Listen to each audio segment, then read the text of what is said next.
Hello everyone and welcome to episode 9. We're almost on the big 10 of the War Room. So today we're going to do a little bit more of a brainstormer. This is one where you're going to learn a lot about units. So stay tuned for today's episode.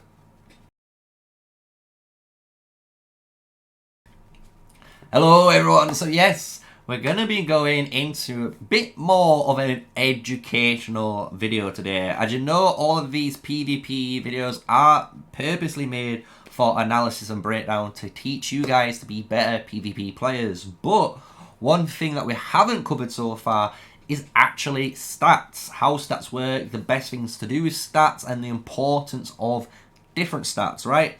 So what we're going to do is showcase all of these stats firstly, right? And what we're talking about when we talk about stats are the individual stats that you have on your units.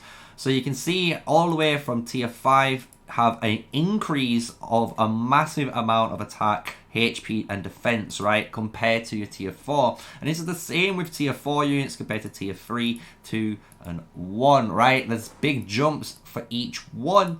And you can see the difference between a tier 1 unit all the way now to a tier 4 unit, right? Big, massive stat increase. So these stats basically give you the power of the unit. Each different unit has different stats. So you'll notice in here we have a physical attack of 192 for an infantry player, but you have a nice amount of physical defense and magic defense.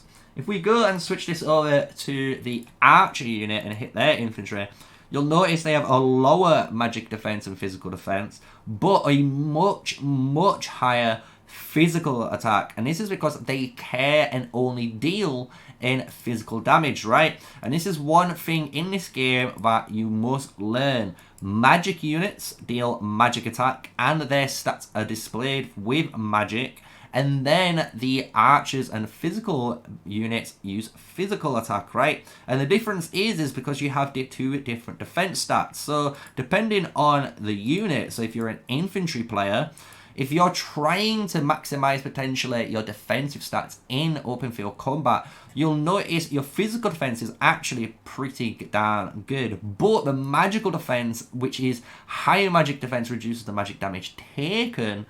This is quite low. So if you can increase this through your talent pages or certain heroes in the game, that is a massive advantage for you, right? And the purpose of infantry, as you know, is the overall tank player. Their main role is tanking. So how can you actually tank better?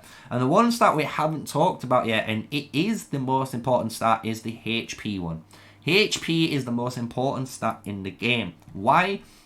Because HP still works the exact same as it would do in Rise of Kingdoms. The HP stat indicates the unit's ability to take damage in combat, meaning if a single unit has over 233 HP points, it can take more damage compared to a unit, let's say, like archers, that has only 183. So you can see why the HP stat now is a very, very important stat, because this individual stat here is giving you basically your maximum amount of damage you can take. And from that maximum amount of damage you can take, your resistances is then applied, right? So it's very, very important to have a good high HP if you're being a offensive player in general. But if you're trying to be a tanky player, you must have a very high HP plus a very high defensive stat in order to abuse the resistances of your health pool, right? So I hope that makes sense. The more HP you have, the better you will survive in combat, and that is the better stat in the game. So if we're going to rank all these stats currently, if you are playing as an infantry player, you will prioritize HP first, and then physical defense and magic defense, and then physical attack will be last for infantry players alone. You might be wondering why, and the reasoning is the more health and defense you actually have as an infantry player actually abuses the main mechanic which a lot of players hate, which is counterattack. Counterattack damage is so powerful for infantry players because you can hit multiple players while basically focusing on one. And the more defensively tankier you are and HP wise you are, the more counterattack damage over time you will deal in combat, meaning you're gonna get more PvP merits.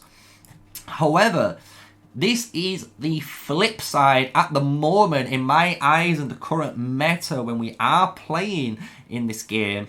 The flip side is when you are playing a marksman, mage, or cavalry unit. So if you're playing one of the 3 units in the game that is designed to deal damage in some sort of variety, the main 3 stat lines that you care about still follows with the HP as the priority. Because again, if you can still survive longer than your opponents, even if their attack is even 20 above yours, if you've got 20 more HP, you will be surprised on how much stronger your overall legion is compared to your opponents.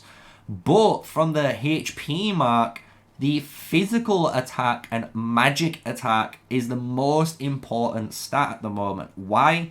As you notice, the physical defense and magic defense isn't too high on these units, and even through their talent pages, you can't abuse too much of it. So you might as well just basically rely on the base damage and go all in on the physical attack. And the reason is as well, when you go into certain heroes, if we go to like Nico, for example, Nico's even has a precision base tree which ignores 1% of enemies' defense, and this can be increased all the way up to 3% when you have irrepressible increased, and this isn't even including other heroes like your Sinjon that can gain this same defense penetration bonus when attacking cities and strongholds, right?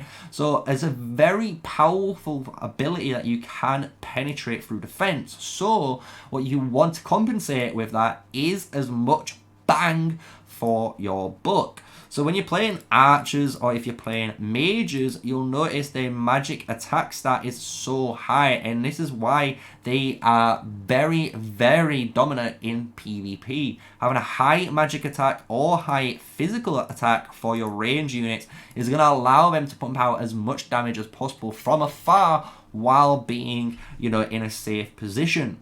But when you're looking at something like the Cavs, the cavalry riders, depending on what you're running, the ranged ones will have a lower amount of physical attack. Why? Because ranged is almost a advantage or a luxury in this game. And because you have a lower physical attack with cavalry here, you gain the range advantage of the Spring Wardens cavalry, right? But if you would look at a normal melee cavalry, you'll notice the attack of this unit is higher.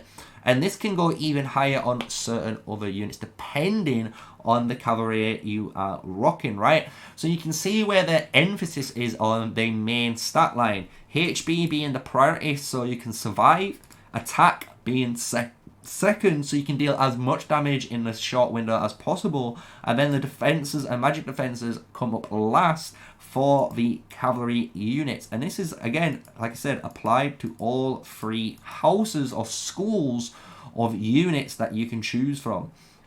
Why is this important, you might be asking? It allows you now, hopefully, from this understanding to go into PvP combat, and when you are looking at these heroes and you are trying to think of good combinations here on why certain combinations are powerful, like, for example, a Waldir and even Alwyn March, for example, for a free-to-play player, you'll realize the fact that you're gaining 20% worth of stats that you care about, 10% HP, 10% attack, and again, you gain 10% HP, 10% attack from Waldir. The fact that you get these 2 main stat lines that you care about and you can stack these makes certain heroes more popular in PvP combat compared to others, right? And this is where hopefully this episode comes into a full circle and it might hit the light bulb for you guys.